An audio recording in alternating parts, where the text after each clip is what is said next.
कामवान है, जगन्नाथ प्रभु जी शिवानंद है।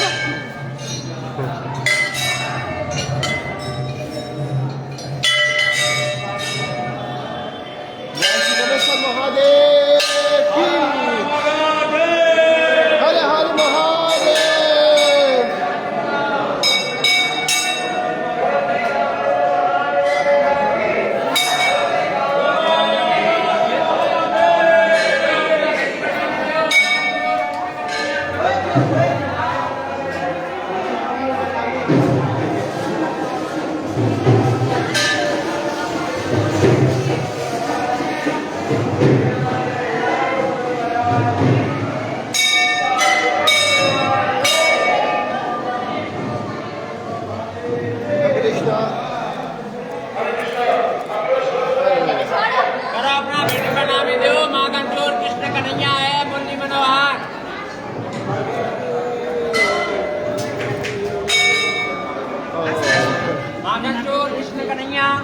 लाल की जय।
कृष्णाय कृष्ण भक्ताय तर भक्ताय नमो नमः।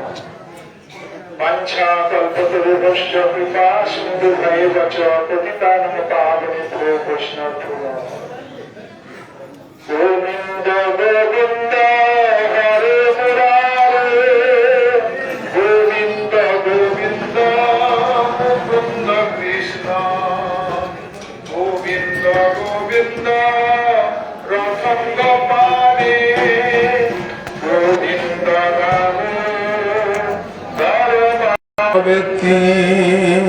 गोविन्द दामोदर माधवेति, गोविन्द दामोदर माधवेति। हरे कृष्ण कृष्ण कृष्ण हरे हरे, हरे राम राम राम हरे हरे। जगद्गुरु नित्यलीला विष्णुपाद अष्टोत्तर सुषमा भक्ति प्रज्ञान केशव ठाकुर श्री चरण कमली अनंत करी साष्टांग दंडवत ज्ञापन करी मंचस्थ प्रतिद्वंदीपादगण हरि गुरु वैष्णव सबार चरणे अधमे साष्टांग दंडवत ज्ञापन करी। আজকের আমরা পরিক্রমা করতে করতে যে স্থানে এসেছি এটা হলো কামেশ্বর মহাদেব। আমরা শিব ঠাকুর, এনারা হলো ক্ষেত্রপাল, ধামকে এরা রক্ষা করেন, পাহারা দেন। বেজাতি লোককে এখানে ঢুকতে দেবে না। যেমন মথুরায় আমরা দর্শন করেছি ভূতেশ্বর শিব, মথুরায় দর্শন হয়েছে। আর বৃন্দাবনে গোপেশ্বর মহাদেব দর্শন করেছি, ওখানে তপস্যা করছেন গোপেশ্বর মহাদেব। আর গোবর্ধনে চকলেশ্বর মহাদেব। আমাদের এই কামেশ্বর মহাদেব, এনাকে দর্শন করছি। শিব ঠাকুর হলো বৈষ্ণবানাং যথা শম্ভু, বৈষ্ণবের মধ্যে শ্রেষ্ঠ হলো শিব ঠাকুর। নিম্নাগান যথা গঙ্গা, দেবানাং অচ্যুত যথা, বৈষ্ণবানাং যথা শম্ভু, পুরাণমিদং তথা। এই যে বলছেন নিম্নগান যথা গঙ্গা, গঙ্গা হলো পবিত্র করেন। আর পুরাণ, অষ্টাদশ পুরাণের মধ্যে বেদ পুরাণ, ভাগবত পুরাণ, অমল পুরাণ।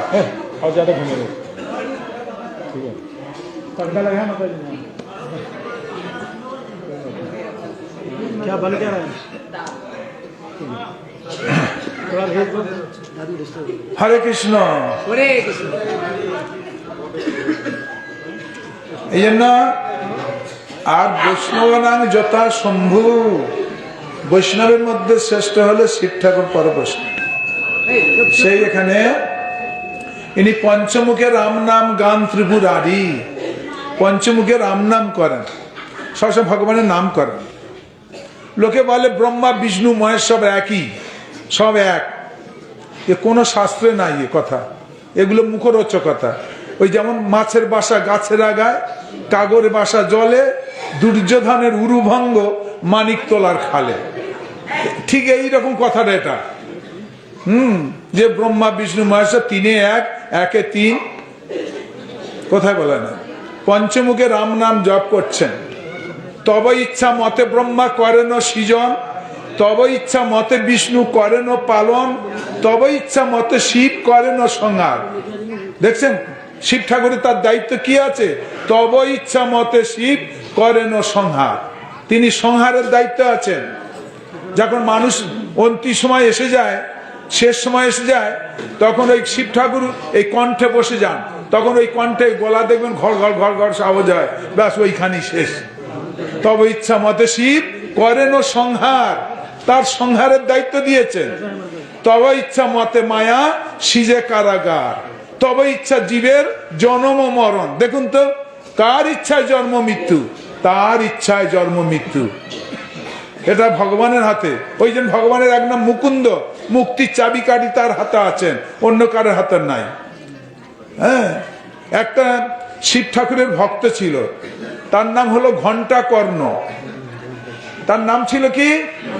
ঘণ্টাকর্ণ। তার কানে বড় বড় দুটো ঘণ্টা বাঁধা আছে। ওই যে আমাদের মন্দিরে যখন আমাদের এই নাসিম মহারাজ বাজায়, যখন ভোগ হয়, মানে প্রসাদ দেবার সময় বাজায়, দেখেন না কি আওয়াজ, ওই রকম বড় বড় ঘন্টা দুটো কানে দেওয়া আছে, ওই যে বাজাচ্ছে, দেখছেন? ওই রকম অসুত, ওদের এত শক্তি। দুটো ঘন্টা কানে আছে। যখন বিষ্ণু নাম হয় তখন ও কানে ঘন্টাটা দুটো বাজায় না, আর যখন শিব নাম হয় না, যখন বিষ্ণু শিব নাম হয় তখন তিনি ঘন্টা বাজায় না, ও শিব নাম শোনে। আর যখন কৃষ্ণ নাম হয় তখন ঘন্টা দুটো এরকম বাজাবে, রং রং রং। তার মানে কি বলুন তো, বুঝতে পারছেন? মানে ও কৃষ্ণ নাম শুনবে না, গোবিন্দ নাম কানে শুনবে না। যখন শিব ঠাকুরের নাম হয় তখন কান ঘন্টা বাজাবে না, তখন চুপচুপ করে শুনবে। তা শিব ঠাকুর এসে গেছে, বলছে কি বৎস, কি চাও? বলে আমি মুক্তি চাই। আরে হারামজাদা, মুক্তি চাস? মুক্তি যদি পেতে চাস তাহলে কানের ঘন্টা দুটো আগে খোল। হরে কৃষ্ণ। কানের ঘন্টা দুটো খুলে ওই যে নাম শুনতে চাচ্ছি না ওই নাম তো শুনতে হবে। হরে কৃষ্ণ কৃষ্ণ কৃষ্ণ হরে হরে, হরে রাম রাম রাম হরে হরে। ওই নাম শুনতে যান। বল ওই নামেই তোর মুক্তি হবে, আমার নামে মুক্তি হবে না। আমি মুক্তি দিতে পারবো না, মুক্তির চাবিকাঠি গোবিন্দের কাছে। ওই জন্য গোবিন্দের এক নাম মুকুন্দ, মুক্তির চাবিকাঠি যার হাতে আছে। মুক্তি প্রদাতা সর্বেশাং বিষ্ণুরেব ন সংশয়। মুক্তি যদি পেতে চাও তাহলে গোবিন্দ নাম শুনতে হবে কান ভরে। হ্যাঁ, কান ভরে এই গোবিন্দ নাম শুনতে হবে, তাহলে তুমি মুক্তি পাবে। আমার নামে মুক্তি হবে না। দেখছেন, শিব ঠাকুরের আরেকজন ভক্ত ছিল, তার নাম কি? বিকাসুর। এই শিব দেবদেবীদের ভক্তরা না একটু অসুর প্রকৃতির হয়। হরে কৃষ্ণ, অসুর প্রকৃতি হয়। আর কৃষ্ণ ভক্ত নিষ্কামতয়ে শান্ত, ভক্তি মুক্তি সিদ্ধিকামী, সকলই অশান্ত। কৃষ্ণ ভক্ত নিষ্কাম, অতএব শান্ত, ভক্তি মুক্তি সিদ্ধিকামী, সকলই অশান্ত। দেখছেন? তাহলে দেখলেন এই বিকাশুরের কথা একটা শুনে রাখেন। সে শিবের আরাধনা করত কোথায়? ওই যে কৈলানিতে, কাশিতে। ব্যাস শিব ঠাকুর এসে গেছেন। শিব ঠাকুর অল্পতে সন্তুষ্ট হয়, এই জন্য ওর এক নাম হলো আশুতোষ। শুনলাম ভাই আজই নাকি শিব চতুর্দশী, ঠান্ডা লেগে ভোলানাথের হলো সর্দি কাশি। এত যদি জল ঢালে শিব, দেখবেন রাধা গোবিন্দ মন্দির যেন কোনো পিছলা নাই, জল নাই, কাদা নাই, কিছু নাই। ওখানে যে ঢুকলেন দেখবেন পা পিছলাচ্ছে, দুধের জলে একেবারে ল্যাটর প্যাটর হয়ে আসে। সব কামনা বাসনের জল সব বাবার মাথায় ঢালতেছে। আর তো অত জল ঢাললে বাবা তো ঠান্ডা লেগে যাবে না? বলুন তো। শুনলাম ভাই আজই নাকি শিব চতুর্দশী, ঠান্ডা লেগে ভোলানাথের হলো সর্দি কাশি।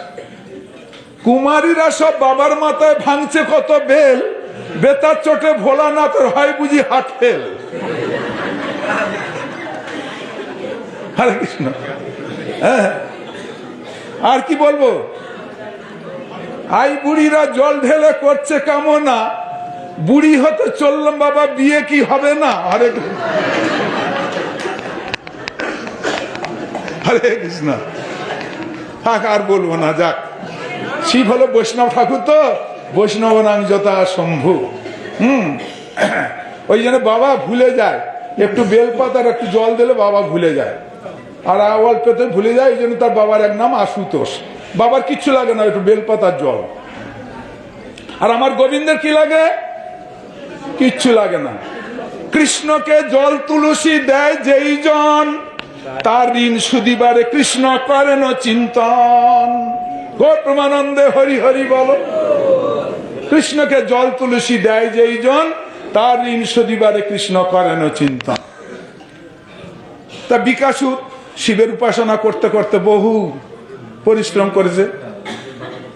তখন শিব ঠাকুর এসে গেছেন, বলছে বেটা কি চাস বল, দেখ কি চাস? বলে প্রভু আমি যার মাথা হাত দেবো সে যেন ভস্ম হয়ে যায়।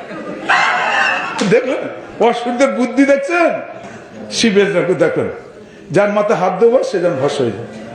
শিব ঠাকুর আগা পাচা কিছু বুঝলো না, ভক্ত বাৎসল্যে বলে যত তাস তুই বলে দিল, ব্যাস বলে দিয়েছে। আর শিব ঠাকুর বলছে গুরুদেব বরটা তো দিলেন, তাহলে আমি পরীক্ষা করে দেখি। বলে শিব ঠাকুরের মাথায় হাত দিতে যাচ্ছে। যার মাথায় হাত দেবো সে যেন ভস্ম হয়ে যায় বলেছে। তখন বলছে গুরুদেব তাহলে বরটা যেন দিলেন, একটু পরীক্ষা করে নি। বলে তুই আমার শিল আমার নোড়া ভাঙবি আমার দাঁতের গোড়া? আমার শিল আমার নোড়া ভাঙবি আমার দাঁতের গোড়া? হ্যাঁ, আমার বর নিয়ে তুই আমাকে মারতে চাচ্ছিস? শিব ঠাকুর তো দিয়ে ফেলেছে, উপায় নেই, এখন কি করবেন? ব্যাস। আর শিব ঠাকুরের বাহন কি? ষণ্ডেশ্বর, ষাঁড়। জানো ষাঁড়ের গোবরে কোনো কাজ লাগে না, এখন গোটা রাস্তাটা ছাচ্ছা ছাচ্ছার করে। হরে কৃষ্ণ। আর ওই তার বাহন হলে শিব ঠাকুর। ব্যাস আমাদের চড়ে ছুটেছে, চল চল চল পালাই চল পালাই চল। আর সে বিকাশ ডাকতেছে গুরুদেব দাঁড়ান দাঁড়ান, একটু পরীক্ষা করে নি পরীক্ষা করে নি। এটা পরীক্ষা করবি? আমার পাশ থেকে প্রাণ নেবে ছুটেছে। এই জন্য দেখেন কৃষ্ণ কহে আমার ভজে মাগে বিষয় সুখ, বিষ মাগে কৃষ্ণ কহে আমার ভজে মাগে বিষয় সুখ, বিষ ছাড়ি অমৃত ছাড়ি বিষ মাগে সেই বড় মূর্খ। আমি বিজ্ঞ সেই মূর্খের বিষয় কেন দিব, সচরণামৃত দিয়ে এই বিষয় ভুলাইব। দেখছেন বিষয়। আমরা কৃষ্ণ ভজন করি, অনেকে কৃষ্ণের কাছে আমরা বিষয় চাচ্ছি, ধনং দেহি জনং দেহি রূপং দেহি, ভালো দাও প্রভু দাও। দেখুন গোবর্ধন পরিক্রমা করছেন, দেখেন তো কি কষ্ট করে, দুধ ঢেলে শুয়ে কি করছে, ও তো ভক্তি চাচ্ছে, ওরা কামনা বাসনা দাস, ওই জন্য তো অত কষ্ট করতেছে। হ্যাঁ হ্যাঁ, ভক্তির জন্য কেউ ওই রকম ইয়ে করবে না, কেউ গন্ডি দিবে না। এখন কি হলো, ব্যাস শিব ঠাকুর পালিয়েছেন, বিকাশও ছুটে চলে গেছেন। কেমন পালিয়ে কোথায় যাবে? ঠেলার নাম বাবাজি। বিড়াল কখন গাছে ওঠে জানেন? কুত্তায় তাড়া করলে গাছে ওঠে। আর শিব ঠাকুর এখন ঠেলায় পড়েছে, কোথায় গেছে? সে বিষ্ণুর শরণাপন্ন হয়েছে। হে প্রভু রক্ষা করো, প্রভু রক্ষা করো। ভগবান বলে মনে চিন্তা করতে যে বেটা ঝামেলায় পড়েছে, এই জন্য আমার কাছে এসছে, না তো এ আসেন আমার কাছে চক্ট করে, ঠেলায় পড়েছে এই জন্য আমার কাছে। প্রভু বলে যাও যাও, বুঝতে বিপদে পড়েছে, বলে যাও আমার অন্দরমহলে যাও, ঢুকে যাও, ওখানে থাকো। বলে ঘরের মধ্যে ঢুকে গেছে। আর বিকাশুর গিয়ে খুঁজতেছে, ভগবান ওখানে একটা তপমন করে বসে আছেন বালক বেশে। বলছে বিকাশু তুমি কাকে খুঁজছো? বলে আর বলেন না, ওই আমার গুরুদেবকে। কে গুরুদেব? ওই শিব ঠাকুর। কি করেছে? বলে ওই ভগবান সব তো জানে। হ্যাঁ, বলে কি হয়েছে? বলে ওই যে আমার একটা বর দিছিল, আমি বর তপস্যা করে বর পেয়েছি, বরটা চাইছিলাম গুরুদেব কাছে। বললো তথাস্তু। তাই আমি বললাম গুরুদেব তাহলে বরটা একটু দেখে নি, পরীক্ষা করে নি। ওই যেই বলতে গেছি, হাত তুলে মাথা দিতে গেছি, ও দিয়ে পালায়। যে পলায়তি সজীবতী, ফাঁসে প্রাণে দৌড়, কোথায় চলে গেছে। তখন ভগবান বললেন দেখো, ও তো শ্মশানে মশানে থাকে, ভূত পেদ নিয়ে খেলা করে, ছাই ভস্য মাখে, ধুদ্রু ফুল কানে দেয়, ভালো মানুষের স্নো পাউডার, লোকে স্নো পাউডার মাখে, আর ও ছাই ভস্য মাখে। ওর পাগলের কথা কেউ শোনে? ভগবান ওর নামে, শিবের নামে খুব নিন্দা করলেন, কেন অসুর দেখাচ্ছে, ওর নিন্দা করতে হবে। হ্যাঁ, বলে যে হ্যাঁ ছাই ভস্য মাখে, ওর কথা কেউ বিশ্বাস করে? ওর ধাপ্পা দিয়েছে তোমাকে, তো এই পাগলের সাথে তুমি চলছো, তো তোমার মাথা আছে তো, যার মাথায় হাত দেবো সে ভস্ম হয়ে যাবে, তো তোমার তো মাথা আছে, তোমার মাথায় হাত দিয়ে দেখো না। আরে কৃষ্ণ, যেই দিয়ে হাত, ভগবান ওর শক্তি হরণ করে নিয়েছেন, ওর শক্তি হরণ করে নিয়েছেন। ও বুঝতে পারে নাই, ও নিজের মাথা নিজে যেই হাত দিয়েছেন, ব্যাস ওইখানে বর্ষা হয়ে গো প্রেমানন্দে হরি হরি। নাম হলো ভস্মাসুর। হ্যাঁ, নাম হলো ভস্মাসুর। হ্যাঁ, ভস্মাসুর ভয় একবার ছাই হয়ে গেছে, ভস্ম হয়ে গেছে। ব্যাস তারপর শিব ঠাকুর বেরিয়ে এসছে, বলে প্রভু আপনি না থাকলে আজকের আমার 5 থেকে প্রাণে টানাটানি হয়ে যেত,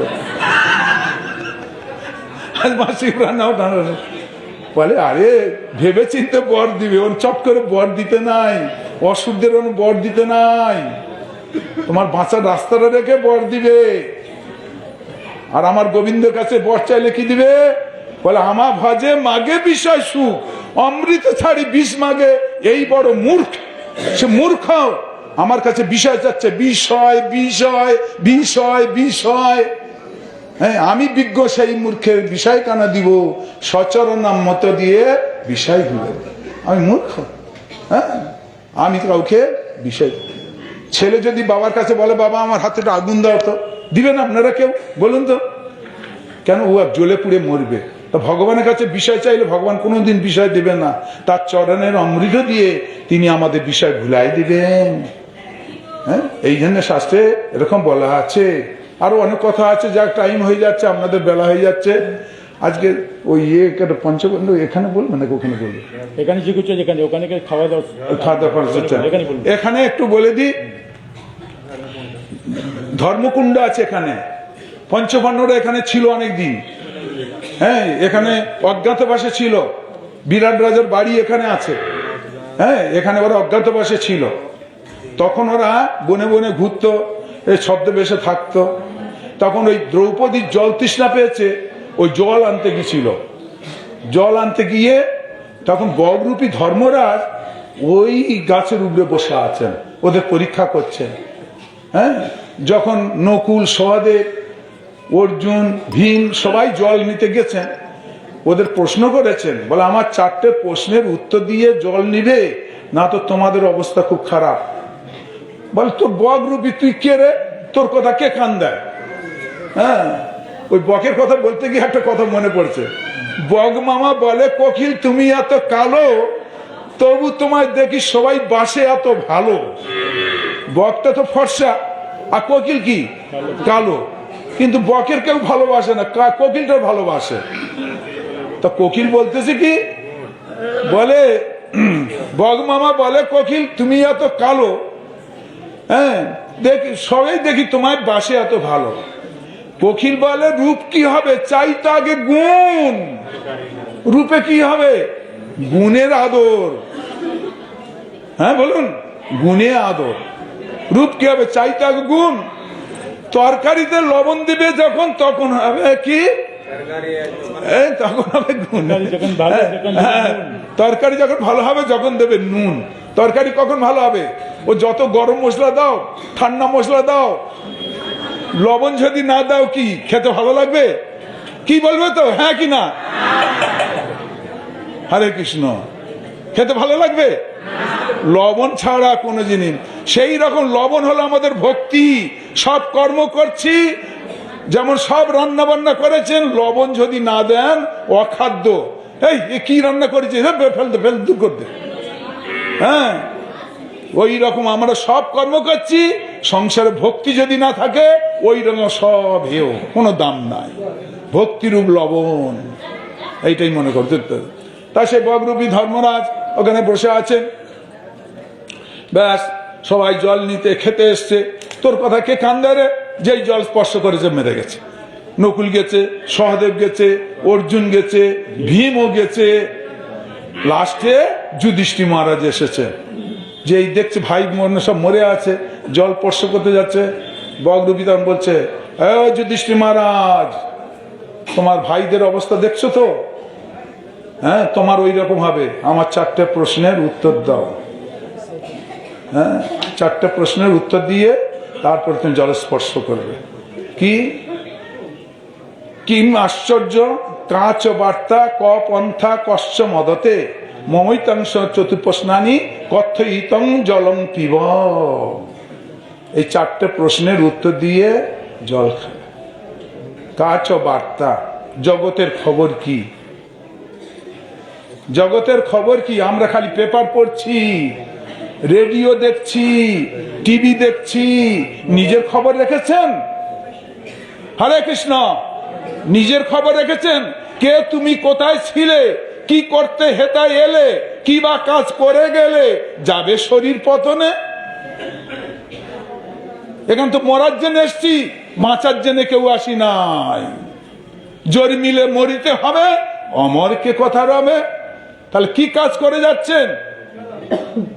প্রতিদিন জীবজন্তু যায় যম ঘরে, শেষে যারা রহে তারা ইহা মনে করে। আপনার অন্যানি ভূতানি গচ্ছন্তি যম মন্দিরম। আমি বলছি না, বলে দেরি হয়ে যাচ্ছে বলে আমি ব্যাখ্যাটা করে দিচ্ছি। এসব শ্লোক আছে, এই জন্য বলছে প্রতিদিন জীবজন্তু যায় যম ঘরে, শেষে যারা রহে তাহা ইহা মনে করে। আপনারা চিরজীবী না হইবে ক্ষয়, এত পর কি আশ্চর্য আছে দয়াময়।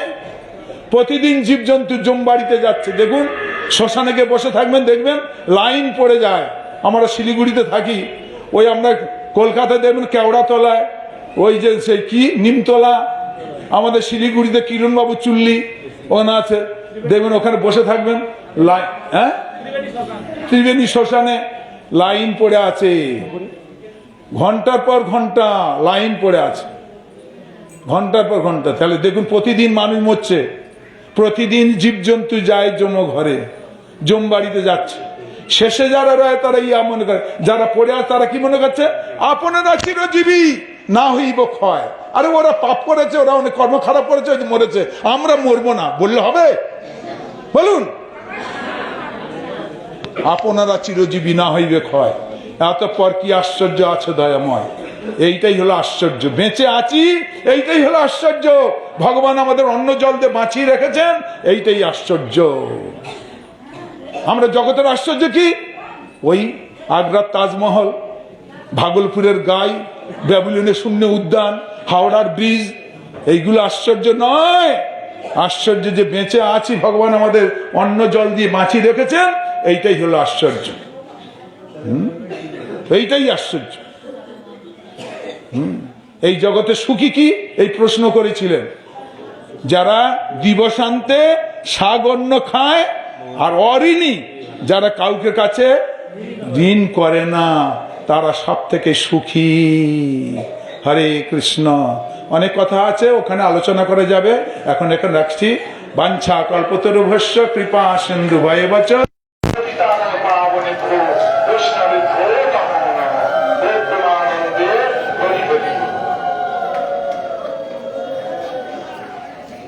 হরে কৃষ্ণ।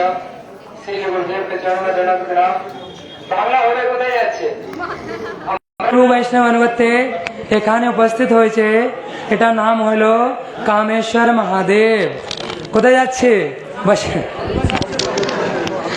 ठीक है, समझ में आएगा सब आप लोग, ठीक है, बैठे रहो। गुरु वैष्णव के अनुगत्य में परिक्रमा करते करते हम लोग जिस स्थान पर उपस्थित हुए हैं, इसका नाम है श्री कामेश्वर महादेव। जैसा कि हमने श्रवण किया अभी महाराज जी से, महादेव की बहुत सारी लीलाएं। तो देखिए, भगवान के जितने भी अवतार हुए हैं, किसी भी अवतार में बिना शिव जी के भगवान की कोई लीला पूर्ण नहीं होती है। जब भगवान कृष्ण स्वयं आए द्वापर में, तो शिव जी भगवान के दर्शन करने के लिए आए। वहां पे बहुत सुंदर, ब्रज में बहुत सुंदर सुंदर कीर्तन भी गाते हैं। एक दिन वो बोले भंडारी, बन करके ब्रज नारी, गोकुल में आ गए, गोकुल में आ गए। ठीक है, शिव जी को पार्वती जी मना करती हैं कि भाई आप वहां नहीं जा सकते, आप पुरुष रूप में हैं, आपको स्त्री बनना पड़ेगा। तब शिव जी स्त्री रूप धारण करके आते हैं। कहाँ पर? ब्रज वृंदावन में। तब उनको क्या कहा जाता है? गोपीश्वर महादेव। बज्रनाभ जी के द्वारा प्रतिष्ठित जो 4 महादेव हैं, वो कौन कौन से हैं? हमारे वृंदावन में श्री गोपेश्वर महादेव, मथुरा में श्री भूतेश्वर महादेव, और यहाँ पर श्री कामेश्वर महादेव, और एक कौन बचे, गोवर्धन में चक्रेश्वर महादेव। ये 4 प्रोमिनेंट महादेव। अब शिव जी का नाम एक है आशुतोष।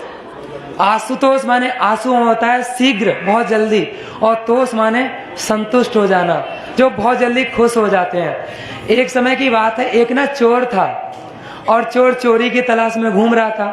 बेचारा कहीं जब चोरी करने का मौका नहीं बना तो शिव जी के एक मंदिर में घुस गया। अब मंदिर में शिव जी के ज्यादा कुछ होता नहीं है, बेलपत्र चढ़ता है उनको। बस उसने देखा शिव जी की जो शिवलिंग है उसके ऊपर एक घंटा लटक रहा है। अब उसको कुछ नहीं मिला तो सोचा है घंटा ही चुरा लेता हूँ। अब घंटा इतनी ऊंचाई पे रहता है कि हाथ से ऐसे आता नहीं है, तो जो शिवलिंग थी वो उसके ऊपर ही खड़ा हो गया। शिवलिंग के ऊपर खड़ा होकर और घंटा उतार लिया। उतार रहा था, शिव जी उसमें प्रकट हो गए। अब जैसे शिव जी प्रकट हुए वो वहां से भागने लगा। अब शिव जी उसके पीछे पीछे भाग रहे हैं, वो आगे आगे। शिव जी कह रहे हैं भाई रुको तो सही। बोले ना ना, मैं चोर हूं और आप मुझे पकड़ के मारोगे। बोले सुनो तो सही। तो वो रुकता है और शिव जी कहते हैं देखो भाई, लोग मुझ पे बेलपत्र थोड़ा सा जल चढ़ाते हैं तो मैं प्रसन्न हो जाता हूँ, उनको जो मांगते हैं दे देता हूँ, और तुम तो साक्षात मेरे ऊपर चढ़ गए तो मैं तुम्हें क्या दे सकता हूँ, जल्दी मांगो क्या वर मांगते हो। तो सोचो शिव जी इतने जल्दी प्रसन्न हो जाते हैं। वो व्यक्ति साक्षात शिव जी के ऊपर चढ़ गया और शिव जी फिर भी प्रसन्न हो गए। शिव जी की महिमा अनंत है, शिव जी की अनंत महिमा है। शिव जी भगवत तत्व है। हमारे देखो श्रीमन चैतन्य महाप्रभु आए तब अद्वैताचार्य के रूप में शिव जी आए, और जब सृष्टि का कार्य प्रारंभ होता है तब भी शिव जी का सबसे अधिक रोल रहता है। जब सृष्टि के प्रारंभ में कुछ नहीं था तब उस समय ब्रह्मा के नाक से, ब्रह्मा जी के भृगु से, मतलब इससे जो माथे के बीच से एक अंश निकला जिसको कहते हैं रुद्र। रुद्र नाम इसलिए हुआ क्योंकि वो बच्चा रोते हुए उत्पन्न हुआ। वो शुरू से ही भागवत में वर्णन है, कोई संशय नहीं करना, भागवत में आप द्वितीय स्कंद में खोल के देख सकते हो। तो वो रोते हुए उत्पन्न हुआ तो इसलिए उसका नाम हो गया रुद्र। अब ब्रह्मा जी ने कहा कि आप सृष्टि प्रारंभ करो। अब जय शिव जी का जिस प्रकार का व्यक्ति का स्वभाव होता है ना, उसी प्रकार के कार्य भी होते हैं। अब कोई तमोगुणी व्यक्ति है तो उसको बोलो सतोगुणी कार्य करे, कैसे कर सकता है। तो शिव जी से जो प्रकट सृष्टि उत्पन्न होने लगी, भूत पिशाच और ये सारी चीजें, भयंकर भयंकर लोग, वो तो सब एक दूसरे के मार काट चलने लगी। ब्रह्मा जी बोले ऐसा शिव जी आप शांत हो जाओ, आपके बस की बात सृष्टि नहीं है, इसलिए सृष्टि कार्य रोक दो। उसके बाद सृष्टि कार्य रुक गया। उसके बाद ब्रह्मा जी ने स्वयं सृष्टि कार्य प्रारंभ किया। और भी बहुत अधिक महिमा है शिव जी की। अब हम लोग जाएंगे आगे परिक्रमा करते करते विमल कुंड, विमल कुंड या विमला कुंड। उस प्रसंग में हमारे परम गुरुदेव भक्ति वेदांत श्री नारायण गोस्वामी महाराज जी ने 2 कथाएं कही हैं। एक समय की बात है, कोई सिंधु नामक देश था, उसमें एक बहुत सुंदर नगरी थी जिसका नाम था चंपक, और उसका राजा था विमल। गर्ग संहिता में इसका वर्णन है। तो उस विमल नाम के राजा की 6000 रानियां थी, और 6000 रानियां होने के भी किसी भी रानी के कोई संतान नहीं थी। राजा बहुत दुखी था। उसके पश्चात याज्ञवल्क्य ऋषि की कृपा से राजा की उन रानियों के अनेकों संतानें हुई, और सब याज्ञवल्क्य ऋषि की कृपा से अनेकों संतानें हुई और सब कन्याएं हुई। अब राजा विचार करने लगा, ये इतनी सारी कन्याएं हुई हैं, इनका विवाह कैसे होगा। तब उस समय याज्ञवल्क्य ऋषि ने ही राजा को सलाह दी कि अपने दूत को आप मथुरा में भेजो। मथुरा में उस समय श्री कृष्ण रहते थे और उनसे अपनी कन्याओं का विवाह करा दो। तब उस समय जो दूत आ रहा था, रास्ते में उस दूत को भीष्म पितामह मिले। भीष्म पितामह ने कहा अब इस समय कृष्ण मथुरा में है और तुम मथुरा जाओ और मथुरा में कृष्ण को सारा समाचार दो, उसके बाद कृष्ण आएंगे तब कुछ होगा। तब वो चंपक नगर से दूत आया कृष्ण के पास। कृष्ण को उसने कहा कि ऐसे ऐसे विमल नाम के राजा हैं, उनकी अनेकों कन्याएं हैं और वो आपके इंतजार में है। और वो कन्याएं थी कौन? जब भगवान श्री रामचंद्र त्रेता युग में सीता स्वयंवर के समय गए थे उस समय जनकपुर की जो भी वहां कन्याएं थी, कुछ स्त्रियां थी जिन्होंने भगवान श्री रामचंद्र को पति रूप में वर्ण कर लिया था, तो रामचंद्र जी ने मन ही मन में उनको स्वीकार किया था और कहा अभी मैं तुमको साक्षात रूप में ग्रहण नहीं कर सकता, अगले कल्प में द्वापर युग में जब मैं आऊंगा तब तुमको सबको ग्रहण करूंगा। तब श्री कृष्ण मथुरा से और चंपक नगरी गए और चंपक नगरी से वो जितनी भी कन्याएं थी, हजारों कन्याएं, सबको इस स्थान पर काम्यवन में लेकर आए और उनके साथ अनेकों वर्षों तक रमण किया। दूसरी श्रुति के अनुसार वर्णन है इस विमल कुंड का कि एक समय सभी ब्रजवासी, नंद बाबा, यशोदा मैया और कृष्ण के जितने जितने प्रिय लोग सब विचार करने लगे कि हम लोग को कहीं अच्छी जगह जाना चाहिए। पुष्कर, हम लोग पुष्कर क्षेत्र में स्नान करने के लिए जाएंगे। तब कृष्ण ने विचार किया हमारे होते हुए हमारे सभी ब्रजवासी लोगों को कहीं बाहर जाने की क्या आवश्यकता हुई। तभी कृष्ण ने मन ही मन स्मरण किया और उसी समय देखा बहुत सुंदर निर्मल जल की धारा बहती हुई आ रही है और उसमें बहुत सुंदर एक कन्या प्रकट हुई।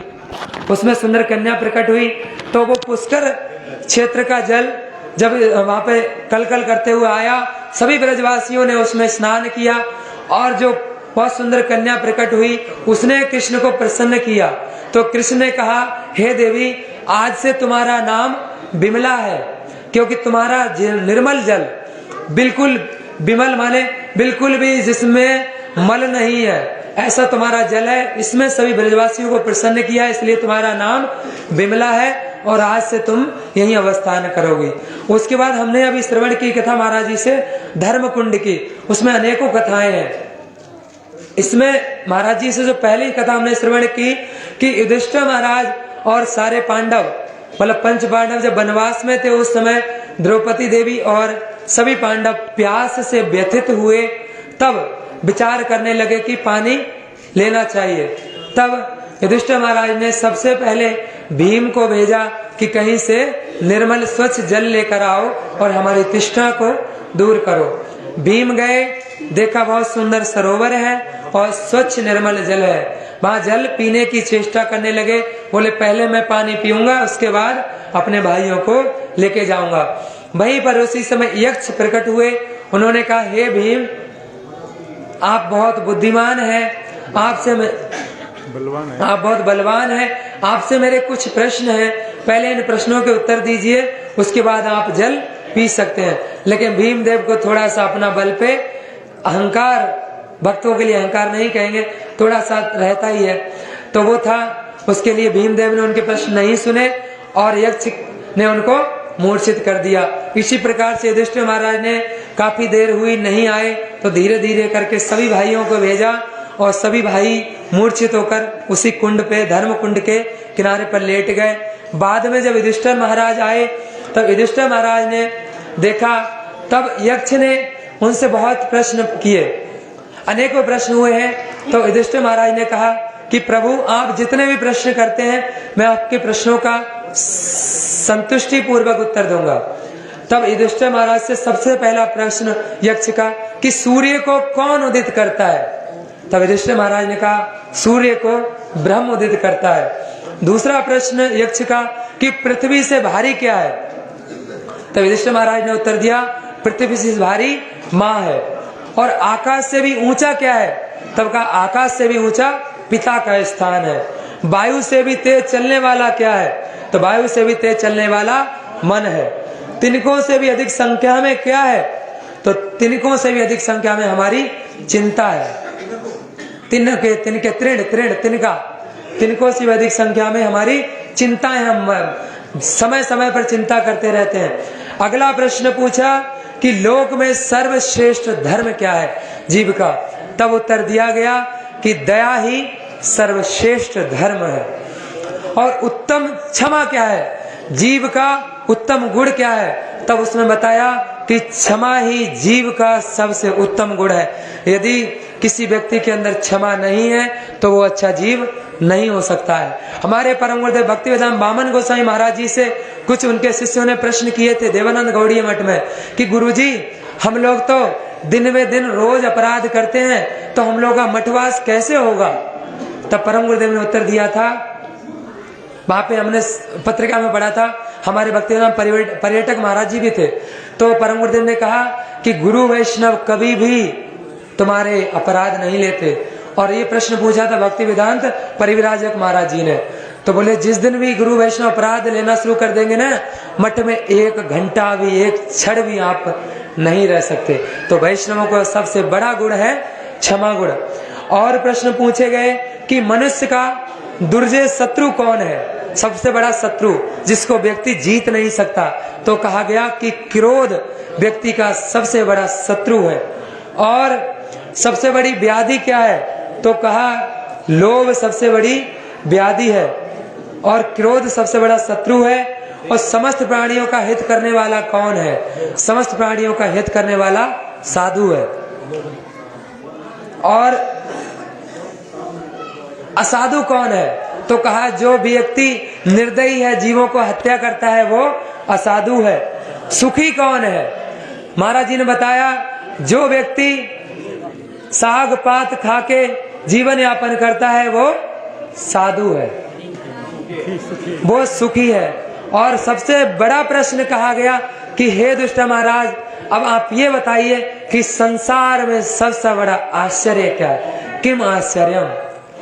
तब वहां पर युधिष्ठिर महाराज ने कहा कि प्रभु मेरे से पहले आए संसार में कितने लोग चले गए, मेरे से बाद में आए चले गए, मेरे साथ में आए सब चले गए, लेकिन मैं यही सोच के बैठा हूं कि मैं यहीं रहूंगा। सबसे बड़ा आश्चर्य ये है, हम लोग यही सोच के बैठे हैं कि मैं नहीं मरने वाला हूं। हमारे वैष्णव धर्म की सबसे बड़ी प्रणाली है, व्यक्ति को यही सोच लेना चाहिए कि मेरे जीवन का सबसे अंतिम दिन आज है, आज मेरे जीवन का अंतिम दिन है। उसी प्रकार से हमें तीव्र गति से भजन करना चाहिए। और यहाँ का ये प्रसंग रहा, एक प्रसंग और, विमल कुंड पे दुर्वासा जी रह के भजन भी करते थे। कभी किसी कल्प में उन्होंने भजन किया है। एक समय दुर्वासा ऋषि जब यहाँ पर आए, वो आए क्या, दुर्योधन ने कहा, विचार किया कि पांडव लोग वनवास में है और दुर्वासा ऋषि के 60,000 शिष्य हैं, 10,000 शिष्य हैं, और 10,000 शिष्यों को जब वो लेके जाएंगे तो पांडव उनकी कोई व्यवस्था 60,000, ठीक है 60,000 या 10,000, उसमें कोई चिंता नहीं है, बहुत है। तो उन्होंने कहा कि दुर्योधन के पास जब दुर्वासा ऋषि आए तो उन्होंने बहुत अच्छी सेवा सत्कार किया। उसके बाद दुर्योधन ने कहा कि महाराज ऋषिवर, आप हमारे भाइयों के पास जाइए और वो आपकी बहुत अच्छे से सेवा सत्कार करेंगे। तब दुर्वासा ऋषि अपने 60,000 शिष्यों के साथ और युधिष्ठिर महाराज के पास उपस्थित हुए और कहा, युधिष्ठिर महाराज, आज हम आपके यहाँ भोजन करेंगे, हम आपके यहाँ प्रसाद सेवा करेंगे। युधिष्ठिर महाराज ने हाँ कर दिया और उन्होंने कहा, हम सभी अपने शिष्यों के साथ स्नान करने के लिए विमल कुंड में जा रहे हैं। और विमल कुंड में आके सभी स्नान करने लगे। अब युधिष्ठिर महाराज ने कहा द्रौपदी देवी से, तो द्रौपदी देवी के पास एक अक्षय पात्र था। अक्षय पात्र, द्रौपदी देवी बोली, ये तो मैंने साफ करके रख दिया, इसमें कुछ नहीं है, अब कृष्ण ही रक्षा कर सकते हैं। तब द्रौपदी देवी कृष्ण के पास गई तो कृष्ण ने कहा, वो पात्र दिखाओ, वो पात्र कहाँ है। तो पात्र देखा तो पात्र के तले पे एक साग का छोटा सा टुकड़ा था। कृष्ण ने वो साग का टुकड़ा खाया और द्रौपदी देवी से कहा, जल लाओ। कृष्ण ने पेट भर के जलपान किया और कृष्ण ने डकार लगाई, जैसे हम लोग का पेट भर जाता ना, डकार आती है खाने के बाद, जैसी डकार आई सभी जो दुर्वासा ऋषि के 60,000 शिष्य सबका पेट भर गया और सबने कहा, उसी में कृष्ण ने भीम को कहा, जाओ सभी शिष्यों को और दुर्वासा ऋषि को बुला के लेके आओ। तो भीम जी गदा लेके जा रहे हैं। दुर्वासा ऋषि के शिष्य बोले, गुरुजी हमको तो भूख नहीं और भीम देखो गदा लेके आ रहा है, अगर नहीं जाएंगे तो हमको मारेगा, जल्दी। सब लोग धोती कुर्ता और कमंडल लेके शिष्य लोग सब भाग गए दुर्वासा के। इस तरह से यहाँ की कथाएं हैं और भी अनेकों कथाएं हैं। समय रहेगा हम लोग कभी श्रवण करेंगे। ऐसे स्थान पर हम लोग प्रणाम करेंगे। हरे कृष्ण।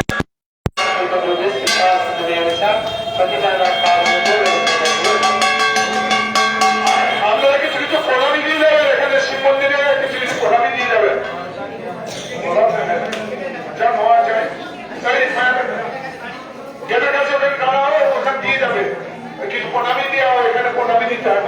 श्री ठाकुर के प्रणामी दीता हरे कृष्ण प्रणामी सबाई प्रणामी দিয়ে যাবেন हरे कृष्ण